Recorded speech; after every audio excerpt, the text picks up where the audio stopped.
Today I've got Jason Whiting with me, Camille and Griffin Whiting as well. Um, and Camille and Griffin are over representing the Church of Jesus Christ of Latter-day Saints as it comes to the tabernacle experience.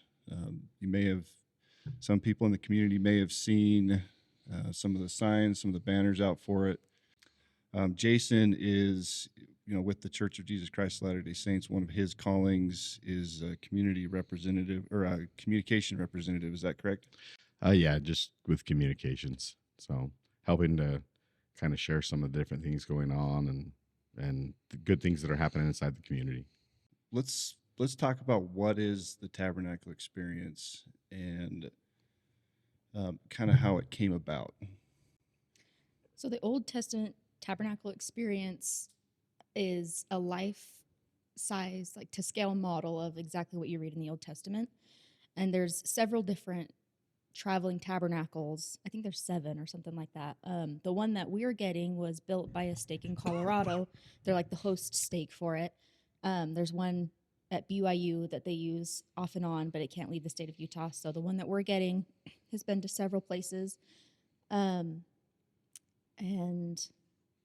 I kind of how it got here was there's a stake in the White Mountains who's using it for a youth camp. And when President Shumway found out about it, he called my dad, Josh Brimhall, and said, we need to get this to the White Mountains, to Snowflake, for the stakes to experience it here. And so he kind of headed it up as the Snowflake stake counselor and was able to draw in all 4 stakes locally to help on the committee to get it working. And it has been amazing watching all 4 stakes and just the community help out. And it normally takes about a year to prepare for, and we've had 2.5 months to put it all together. And it's been a really cool experience watching it all come together. Yeah.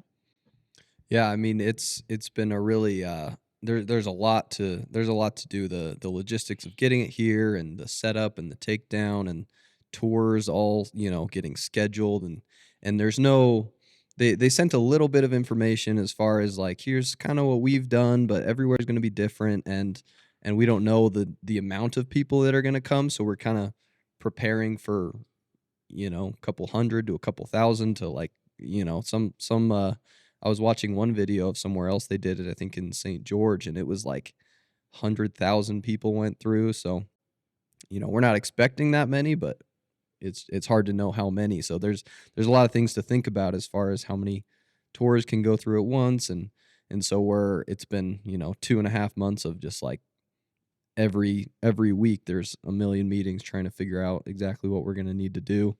One of the misconceptions I've heard, just throughout the community when the people see the signs is they think that it's the Tabernacle Choir coming. So, Yeah. what is this? And I know that you talked about a traveling tabernacle, kind of like the days of old, from what I understand. But what exactly is it? Well, it has been a little confusing. Just because I think next week or in a couple weeks there's a tabernacle choir event that's going on in the community, and so the messaging for that it's just hard because they're both kind of called the same thing, but this is the tabernacle, like Moses's tabernacle, and then in a couple weeks there's tabernacle choir kind of concert that they're putting on. So there are 2 separate things going on, unfortunately, right next to each other. So it's hard to get the messages out. But the idea, right, there was a stake in Colorado who they noticed that a lot of their youth, especially, just there's a lot of unknowns about the temple and the kind of the roots of the temple that go back to the tabernacle and further back through the Old Testament. And so they wanted to build this tabernacle and get their youth to go through and just see kind of the symbolism. You can read about it, but it's different when you walk through, when you go through it's set up in 3 parts. It's kind of a 3-part ascent ritual, I guess, that they would go through, and you go in through the first kind of gate, and there's a courtyard, and then in the middle of the courtyard there's a building, and you go through there, and it's called the holy place, kind of the first room. and then past that there's a veil, and then the Holy of Holies. And so, and every room has different things that would happen in there, and different called vessels that, you know, had different purposes, and the symbolism of each was supposed to point to Christ. And so the purpose of this, I guess, was to get the youth and the adults as well to find Christ in these rituals that would happen, and find the echoes of them that are, you know, have kind of. But as far as like the community goes, whether you're a member of the church or not, I think it's a great opportunity to grow a relationship with Jesus Christ and to understand who God is. Because this is the Old Testament. We're not trying to convert anyone to our church by bringing this here. It's an opportunity for everyone of every faith to come and experience the Old Testament and understand what happens there. Why is it important? What does it say about Jesus Christ, his atonement? What does that mean for them in a relationship with God? And there's a lot of historic symbolism and ancient tradition that is just a potential for understanding and growing a relationship. One of the things that I've considered as looking at it is how many faiths actually tie to this, because this predates, you know, the Savior Jesus Christ, and there are other faiths that may not believe in that, but there's so many, and so this is a very unifying opportunity. There are so many different faiths that will tie to what this tabernacle experience is, because it matters to them. It's a part of who they are as well, and many other Christian faiths this is going to really matter to as well, because this is part of their history. So this is really kind of a cool experience, I think, for all people in the region, that they can come to it, that they can see something that aligns for them. The intent is for it to be exact, you know, to be the exact replica, to be the exact. So it really gives them an opportunity that they can take ownership of it, and get to be able to take their family through it through their lens, and feel the spirit of it as intended. So it's kind of cool, because it's really, I see it as a unifying thing for the region that so many will tie to. And as you well mentioned, this isn't a proselyting thing. This is something to bring community together, and something that is pretty cool, because it touches so many different faiths, and they get a chance to come and see this and talk through their lens to their children or to their loved ones or whatnot about what it is they're experiencing, and why it means something to them. So when they go through the tour guides will kind of explain things as they go through. You know, there's the, you know, the altar of incense. What was it for? What was its purpose? But going along with the other faiths in the community, you know, we've had other faiths reach out and say, hey, we want to, you know, I would like, as, you know, a pastor will reach out and say, I would like to just bring my whole congregation through for a tour, and I'll give the tour. Is that fine? And we're absolutely happy with that. Like, this is not for, you know, us to be the ones, the gatekeepers or whatever. Like, it's anybody who wants to go through. And if you're a pastor and you feel like you want to be the one to explain to your congregation, that is totally fine. It is for the community to learn. So that's one thing that, you know, we want to make it clear. It's for that. It's for the community and their benefit. So are you okay if I ask a couple questions? go Like, for it. I kind of want to get a feel for, or help those that are thinking about coming, or like, hey, this is interesting. Help them to kind of understand what it is that they're about to experience. So hoping kind of help us to picture mentally what they're going to see. So if I, and we can talk about this later, but you know, there's actually, which is cool because it's efficient, but you can go and sign up digitally, but you also can just show up and do. But so I get my family and I want to go take them through this experience, kind of take me through there, walk us through mentally, help us to kind of see what is this experience going to look like from beginning to the end. I don't think either of us have personally ever gone through it ourselves, but so we're very excited to, and hopefully people will have a really good experience. But how it is set up is when you park at the Snowflake Stake Center, you walk into the main doors and you check in for your tour, whether you've scheduled it or you're a walk-in. And your group could be up to 40 people is about the max that we're going to have. And then one person's going to kind of take you through a tour of, you'll start in the chapel and get kind of an introduction. What is the tabernacle? How did Moses receive this revelation? How did the Israelites use it? How long did they use it? What was its purpose? And then they'll take you outside to the lawn, and it's going to be big. It's 150 by 50, and when they sent us all the measurements, it was all in cubics. Like, it is two sides, exactly what is said in the Old Testament. And then you go through the gate. Then you see the altar of sacrifice, the laver of water, and then the holy place, which is inside. You have a table of showbread, the menorah, the altar of incense, and then another veil into the Holy of Holies where the Ark of the Covenant or the mercy seat is. And there's a couple objects in there. So that's the main vessels of the tabernacle that they'll experience on this tour. And there's a lot of symbolism and things that they're going to learn on the tour about those things. And aside from that, so there's kind of two sections that there's a self-guided portion, and then that she just explained is the guided portion. So in the self-guided portion, in the kind of the gym area in the church, there's just going to be a lot of signs and kind of diagrams, and the priest's clothing will be there, so people can go in there, and there's a lot more to read and understand, and kind of it explains the symbolism more. So the guided portion is, I think it's about 30 to 50 minutes or so. We're still trying to determine exactly how long that's going to be. So that'll be kind of short. There's a video, and then you'll go outside and you'll go through the whole tabernacle in 30 minutes or so, a little longer, and then you can go back in to the gym, and you can spend as long in there as you want. And I think there's, from the videos we've seen, we haven't seen it all put together yet, but it's a lot of stuff. It's what the symbolism of the priest's clothing is, and what all the vessels kind of mean a little more in depth. And it's going to fill up the whole gym. So it's there's kind of two sections that you'll be able to see. So we hope people come in there and read everything and stay as long as you want and learn as much as you can. So it sounds like it's almost set up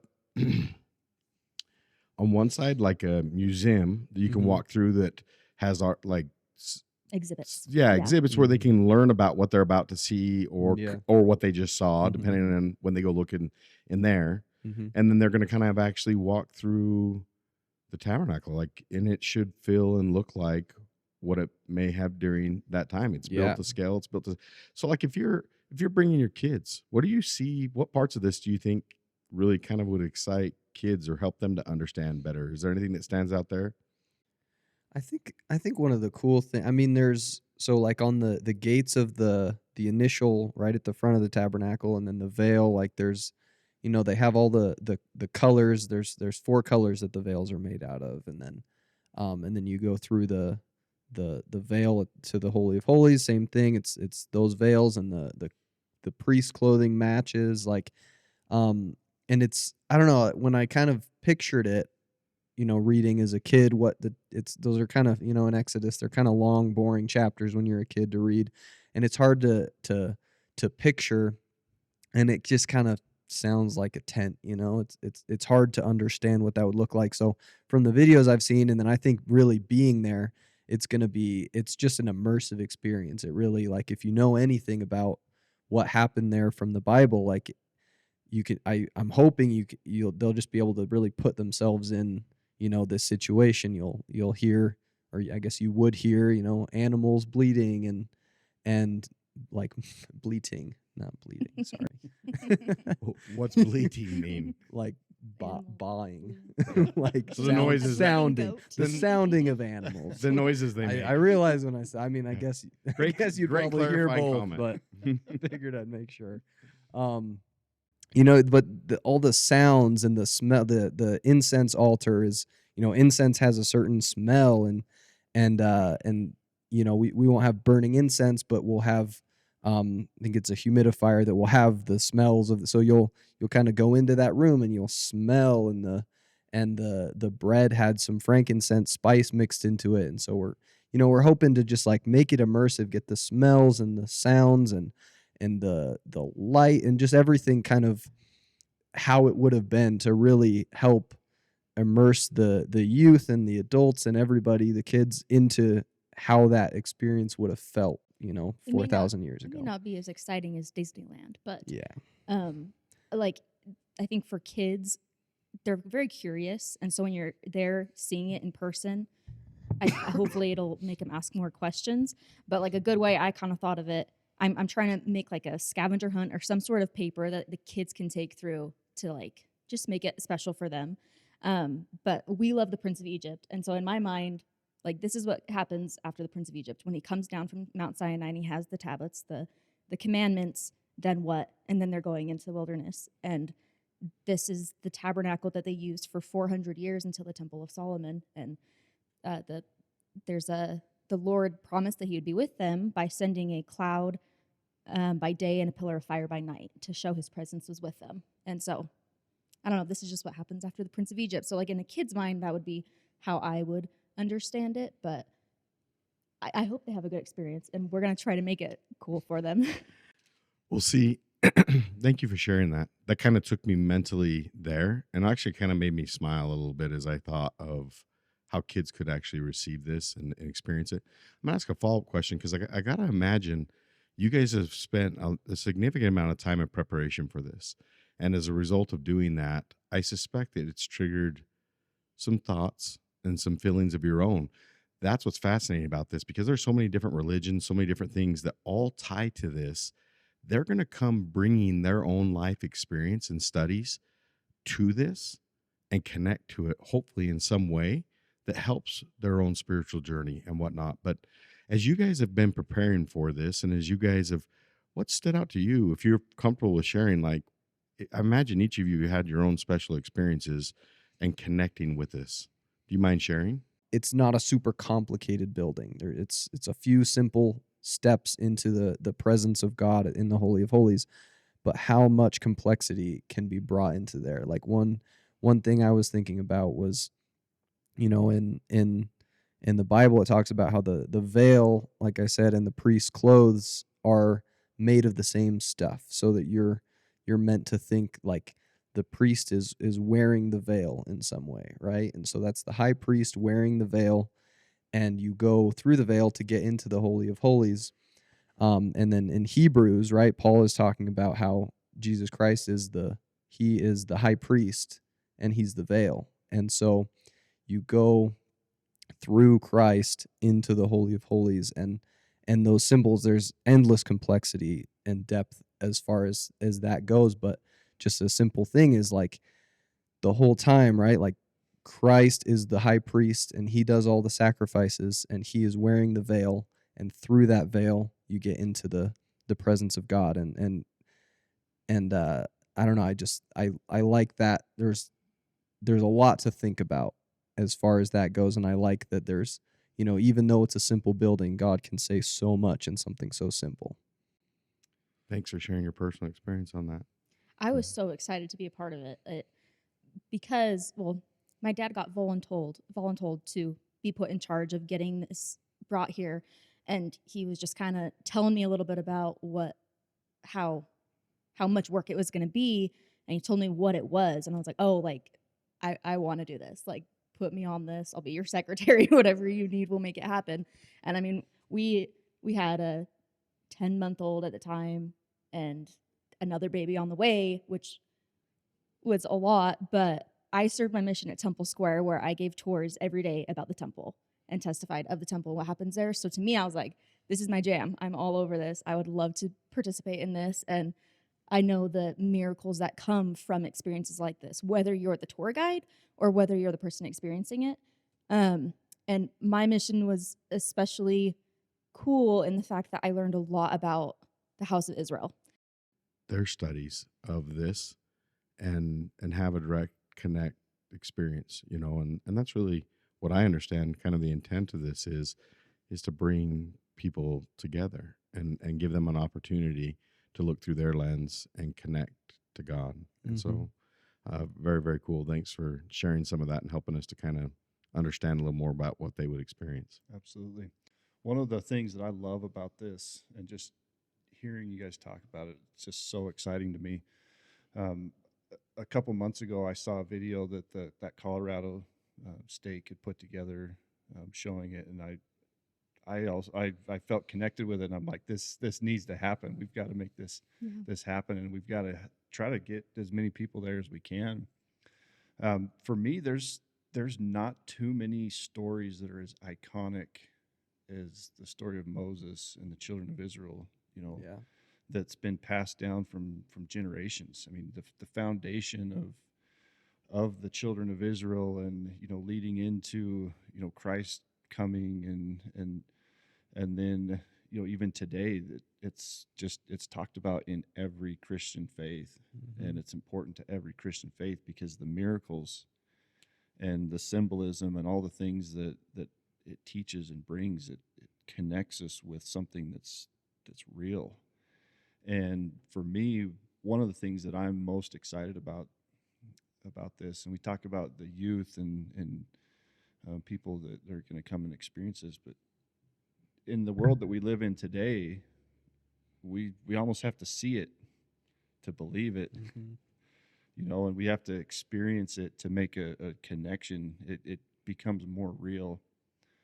And so for me, I'm very excited to go and put what I've read from the Old Testament into something that's visual and something that's real for me.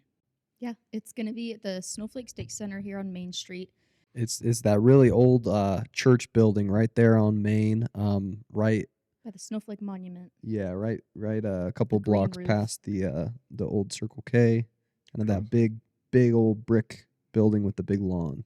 Across from Wells Fargo. Yeah, right Yes, there. right Perfect. there. The big Yeah. green roof. You can't Yeah. miss the huge tent that's going to be outside. Yeah, Okay, You'll see it. so the tent's going to be right on that main Yeah, lawn. right on Main Main Street there. Mhm. Yeah, it's going to be right in front of the social hall. So on the lawn that's Yeah, it's that east big to lawn west. right there. It'll. I mean, it's a big 150-foot long. So it's.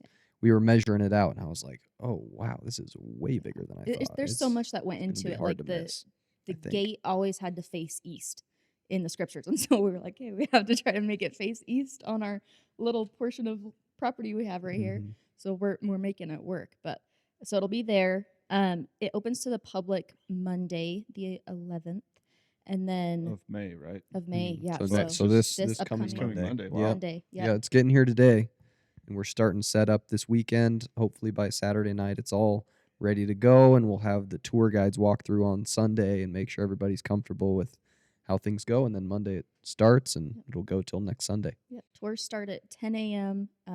And they got booked up so fast that we had to add an extra hour at night. So we're gonna have to get some lighting out there. So it goes till I think the last tour goes out at 9.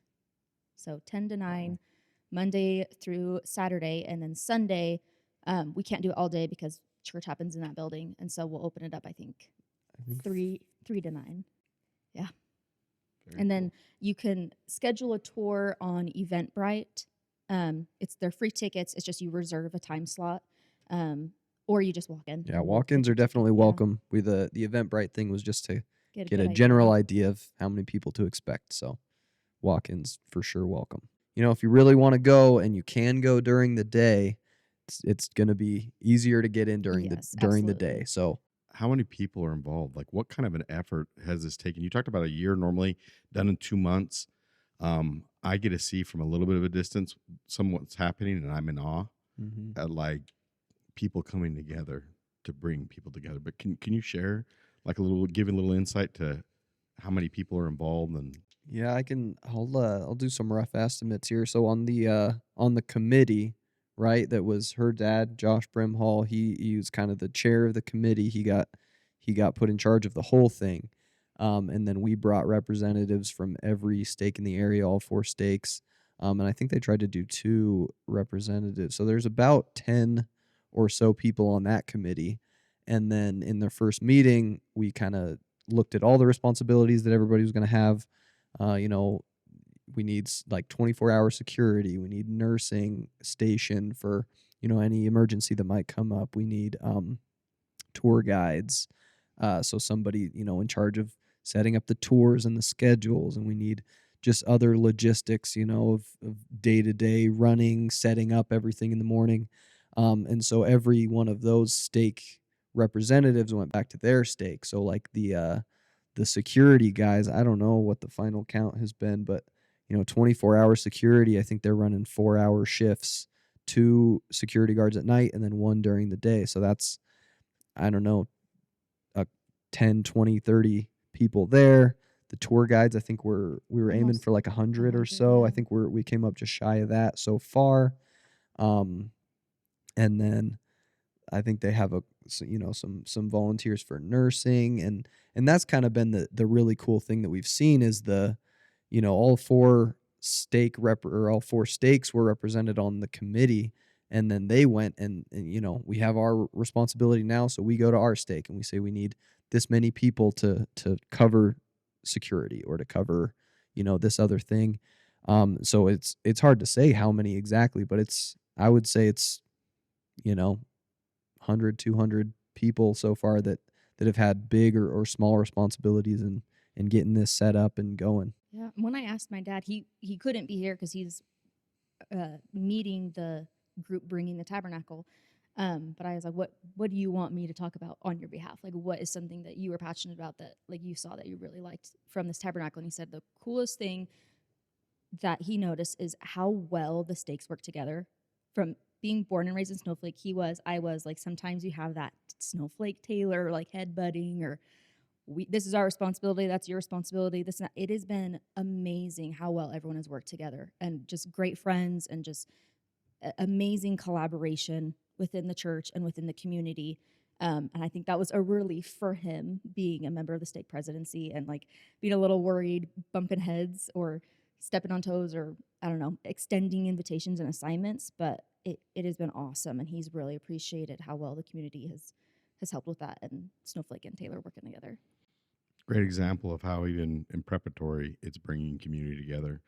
The last question that I had for you, maybe your hardest one that I have, but can each of you extend an invitation, considering this is to anyone to be able to come? But what would you say, a heartfelt plea to people, why this is important and why they should come? The temple, the tabernacle, the purpose was and has always been to have an experience with God. That was what the tabernacle was set up for. It was patterned after Sinai, right, where Moses spoke with God.